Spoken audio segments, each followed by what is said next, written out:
ዮናስ መንግስት አብ ሄኖክ ሃብተስላሴን አማኑኤል ሚካኤልን ኣብ 2018 በመካኒካል ኢንጂነሪንግ ድሕረ ምምራቆም ኣብ ዓዲ ጉዓዳድ ኣብ ዝርከብ ኮርፖሬሽን ጥሪትን ዘራእትን ኣብ ምስራሕ ይርከቡ። እዞም ሰለስተ መሃንድሳት ናይ ኤር ኮንዲሽነር ኮምፕረሰር ምስ ፍሪጅን መዝሓሊ ማይን ብምልጋብ ተወሳኺ ጥቕሚ ከም ዝህብን ንናኑበይኖም ዝወፅእ ዝነበረ ወፃኢታት ብልዕሊ 50 ሚእታዊት ዘጉድልን ስራሕ ኣማዕቢሎም።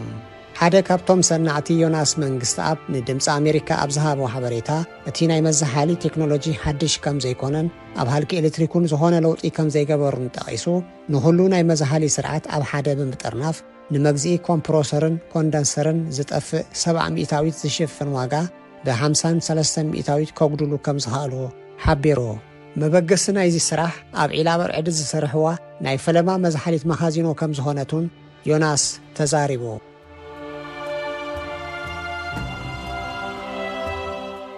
መበገሲ ዕላማ ናይዛ ፕሮጀክትና እንታይ ኮልሶር ኢልና ምስራሕና ኣብ ናይ ዒላ በርዕድ ሽዑ ክሳብ ክንዚ ንሰርሕ ተኺልናሲ መዝሓሊ ማይክ ኣብ ሰዋ ዘይንሰርሓሎ ምክንያቱ ኣብ ሰዋ ሰብ ዝሑል ማይክ ሰት ብጣዕሚ ይሽገር ጀሪካን ክሻ መሳል ጠቕሊሉ ዲገለ ብዙሕ ፀገም ስለ ዝራናስ ብዕብይ ዝበለ ኮንቴነር ኩሉ ሰብ ክጥቀመሉ ዝኽእል ዝሑል ማይ ዘይነዳልወሎም ኢልና ተበጊስና ማለት እዩ። ሽዑ ሳፈቲና ሳፅበቕቲ መፅያትና ማለት እዩ። ድሕሪ ሽዑ እሞ ኮልሶር ካብ ስራሕናስ ካልኡን ክንሰርሕ ንኽእልና ብምባል ሽዑ እታ ናይ ፍሪጅካ ምስ ኣልጊብናዮ ማለት እዩ። ንሰለስተ ጥቕሚ ክትህብ ትኽእላ ማለት እዩ። በቲ ፍሪጅ ተዘሕለልና በቲ ዋተር ቺለር በቲ ኮልሶር ብድሕሪያ እታ ናይ ኤር ኮንዲሽነርካ ማለት እዩ። መዝሓሊ ኣየርካ ኣትያ ማለት እዩ። ድሕሪያ እንታይ ጌርና ነታ ፍሪጅ መዝሓሊ መዋዓይን ጌርና ነታ ኤር ኮንዲሽነር ንብሎ መዝሓሊ ኣየርካ ኣብ ግዜ ቁርሃ ሙቐት ብምስዳድካ ነቲ ገዛ ከተምቆ ከም ትኽእል ጌርና ማለት እዩ። ብድሕሪያ መዝሓሊት ማይ ማለት እዩ ዋተር ቺለር ስኻ ነቲ ማይ ከም ተዘሕለልና ጌርና ናይ ሓደ ፊስቶ ሳምፕል ሰሪሕና ማለት እዩ። ብድሕሪኡ ዋተር ጀን ዝበሃል ቴክኖሎጂ ኣሎ።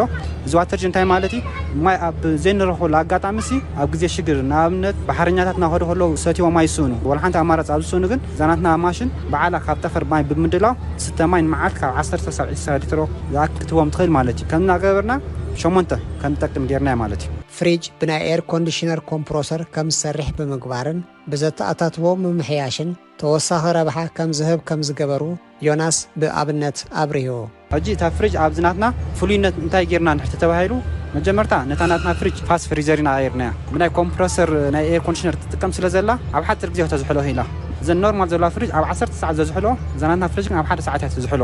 ናይ 10 ዕፅፊት ቅልጣፍ ናይ ምዝሓል ኣለዋ ማለት እዩ። ኣብቲ ወፃኢታት ግን እቲ ወርሓዊ ንህሎ ናይ ኤሌክትሪክ ግን ለውጢ ኣይምፀናን ዘለና እንድሕር ኣብ መዓልቲ ውሑድ ሰዓታት ናይ ልቺ ተረኺብናሲ ማዕረታ ነዊሕ ሰዓታት ልቺ ዝሰርሕ ብጣዕመና ትኽእል እያ ማለት እዩ። ብፍላይ ልቺና እንድሕር ናይ ምቁራፅ ዘለዎ ትኾይኑ እዚኣ ዝያዳ ውፅኢታዊ ትኾን ማለት እዩ። ተወሳኺ ኣብዛ ፍሪጅ እቲ ናይ ዘለና እንታይ መቆፃፀሪ ናይ ሙቐት ኣለና ማለት እዩ። እዚ እንታይ ጥቕሙ ቅድሚ ሕጂ ዝፀንሐ ፍሪጅ ክንቆፃፀሮ ይንኽእልና ነርና ቴምፕሬቸር ሕጂ እንታይ ፀገም መፅኡ ንኣብነት ኣብ በዓል ቢራ ሚሕር ምዛሓለ እቲ ጥርሙዝ ዝስበር ወይ ፀባ ንድሕር ሚሕር ተዝሒሩ እሱኻ ይባላሾ ኮምዴረ ንኣብነት ማራ እንድሕር ተዝሒሉ ሽዑ ይደረሞ ዳሓርካ ከምዚ ሙሽሙሽ ኮይኑ ናብ ፈሳሲ ዓይን ተቐይራ ከሎ ካብ ጥቕሚ ወፃኢ ኹን ማለት እዩ። ዋላ መድሃኒታትካ ድሕር ኣዝዩ ተዝሒሉ ወይ ካብቲ ናቱ ቴምፕሬቸር ተጎዲልካ ኣብ ጥቕሚ ከምቲ ዝድላ ይውዕልኒ። እዛ ናትና ግን ንዝደለና ዓይነት ንብረት ምስተና እቲ ንዑ ዝሰማምዕ ቴምፕሬቸር በዓልና ሴቲንግ ኣሎ ብምሃብ ብዲጂታል ማለት እዩ። ከማን ልክዕ እታ ደንያ ዘላ ቴምፕሬቸር ኣብኡ ዓቂባትና ፀናሕ ትዳ ዝኾነ ዓይነት ንብረት ኣብኡ እዩ ከይተባላሾ ነዊሕ ግዜ ክፀንሓልና ክእል ማለት እዩ። ከም ተወሳኺ ድማ ኣብዛ ናይ ፍሪጅ ጌርና ዘለና ናይ ሂት ፓምፕ ዝብል ኣለና።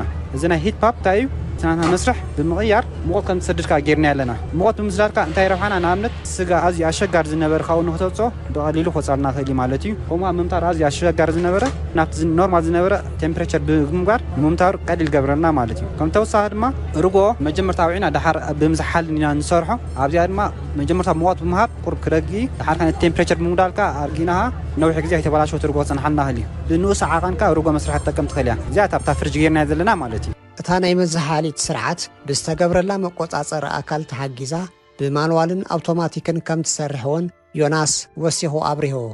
ናይ መቆፃፀሪ ኣካል ንብሎ ማለት እዩ ወይ ኮንትሮል ሲስተም ንብሎ ብእንግሊሽ ካ እንታይ PLC ዝበሃል ኣሎ።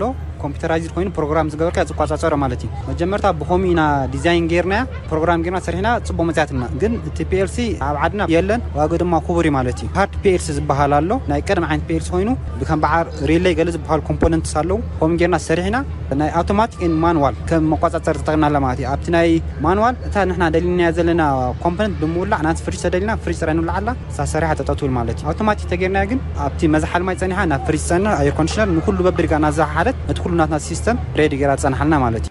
ኣብ ስርሖም ዝሰርሕዎ ንፈሰስትን ድሩኣትን ዘገልግል 6 መዝሓሊ መኻዚኖታት ኣድማዓይ ኣበርክቶ ይገብራ ከም ዘለዋ ዝገለጸ ዮናስ ነዚ ስራሕ ኣብ ካልኦት ቦታታት ንምትእትታው ይሰርሑ ከም ዘለዉ ኣረዲኡ ኣብ ጥቕሚ ውዕላት ንሕብረተሰብ ከም ዝረብሓላ ኢና ኣዳሊና ማለት እዩ ዋላ እታ ናትና ኣዳሊና ዘለና እንታይ እዩ ውድእ ትስርሕያ ብሕጀማን ተወሳኺ ዝኾነ ሞዲፊኬሽን ወይ ምትዕራይ ዘየለያ ወይ ተናታ ሳይዝ ምዕባይ እውን ዘየለያ ሕጂ ከም ስለ ዝኾነት ብመልክዕ እቲ ናትና ዲዛይን ክሳብ ዝሕጅ በፅሕና ዘለና ቅዱስ ስራሕ ማለት እዩ ሕጂ ዝምልከቶ ኣካል እንድሕር ሓገዝ ተገይርልና ግን ንሕና ኣብ ከም በዓል ሳዋ ብዓብ ኮንቴነር ጌርካ መዛሓሊ ማይ ኣዳሊኻ ነቲ ሰብ ዘሎ ተጠቃሚ ዝሑል ማይ ምግባር ማለት እዩ ከምኡ ነዞም መከፋፈልቲ ናይ ፍረታትን ሕምልትን ከዓ ንዖም ከዓ ኮልድ ስቶር ብምስራሕካ ተጠቀምቲ ናይ ቴክኖሎጂ ብዝሓሰረ ዋጋ ንኾኑ ማለት እዩ ከምኡ ኣብዝን ሆቴላት ዝኣምሰሉ ዝሑል ማይ ንዝደልዩ ሃሶም ከዓ ምስናት ሲስተም ብምልጋብ ከዓ እዚኦም ከዓ ናትና ተጠቀምቲ ኾኑ ይኽእሉ ማለት እዩ ካልእ ዓበይቲ ትካላት ከም በዓል ገደም ዲ ገለ ዝኣምሰሉ እውን እዚ መዛሓሊ ማይ የድልዮም እዩ ነዚኦም ከዓ ኣብ ዕላማይትና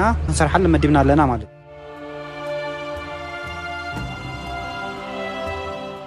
ቀንዲ ዕላማ ናይዛ ስራሕ ኣብ ሙቐት ዘለዎ ቦታ ንዝነብሩ ክፋል ሕብረተሰብ እኳ እንተኾነ ኣብ ኩሉ ቦታታት ከም ተገልግል ዝሓበረ ዮናስ ኣብ ማዓስከራት ኮሌጃት ፋብሪካ ጸባን ስጋን ናይ ኣሕምልትን ፍረታትን ኣከፋፈልቲ ዓበይቲ ሆቴላት ገፈፍቲ ዓሳ ናይ ምግብን መስተን ኣገልግሎት ወሃብቲ ትካላት ውልቀ ሰባት ነቲ ናይ መዝሓሊ ንብረቶም ምስ ኤር ኮንዲሽነር ብምልጋብ ንመዝሓሊ መዕቀብን መመስርሒ ዝሑል ማይን በረድን ክጥቀሙላ ከም ዝኽእሉ ሓቢሩ